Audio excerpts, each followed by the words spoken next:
Bugünkü oyun öte kurs жүрдü. Sarıözен komandасы 3 at travмалып калып 9 атпен чыкты да. Бир ошого карабастан мыкты оюн көрсөттү. Биз мындайды күткөн эмеспиз эми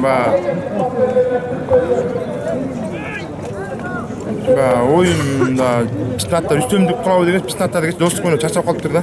Булардын аттары биринчи тайм бизден свежий кезинде үстөмдүк кылып турду.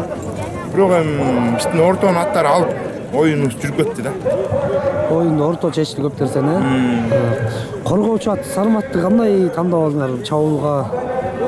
Мен буга чейин 83 падыша аргымагын алгысканбыз. Ошентип мен чапмакмын. Анан аны коргонуу жагы жакшыраак болуп, Ерлан, Жөкаке ошолор биз коргонууга чабайык, аябай жакшы экен коргонууда деп алар алгандан мен сунуш кылдым Сарматты чаап көрөйүн деп кечээ бир оюнга келип. Анан мейли чаап көр дешти. Чаптым жакшы экен. Кол жүрүп кетти, Кол жүрүп кетти. Сиз үчүн эң оор беттеш Сарыөзөн менен болгондо же достук менен болгон беттешпи? Эки тең эле мыкты оюн көрсөттү. Тигинде эле 5 очко менен жеңеш, буларда эле 5 очко бирдей болду, бирок биздин балдар бүт баары жерге иштеп атты. Алган улагын салып кетип атышты. Ушундай-ушундайлар көп болду да. Ортону көп алып чыкты Өмүрбек. Аман болду, Өмүрбек мыкты оюн көрсөтүп азык чыкты. Сиз үчүн Казанга улак ыргыткан ыкма кандай болуп калды? Буга чейин негизи көбүнчөсү такымга келип Казанга атты сайып ыргытчу элең, анан мунусунда мунусунда атка ишенип өңөрдүм. Астында аттарды уруп, кээ бир аттардан өтүп кеткен, күлүп кеткен. Ошол себептен өңөрүп аттым.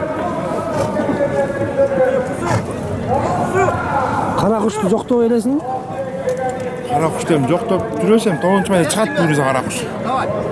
Азыр уже ынтымактын сарайына алып кетебиз, даярдайбыз. Кудай бир 9 майда чыгат. Кара куш менен Сарматтын айырмачылыгычы бар бекен? Эми бул додочу, коргонууда да жүрүп каласың моментке салып кеткенге да жакшы экен. Бирок эми кара куштун орду бар да бизде чынтымактар. Кара куштун орду бар. Сборный Кыргызстанда дагы орду бар анын. Мыкты эми буюрса кезенен көрөбүз.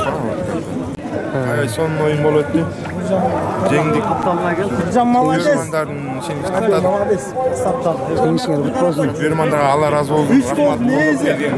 Бардык элдерге. Игиликтерге да жеңишиңер кут болсун. Рахмат.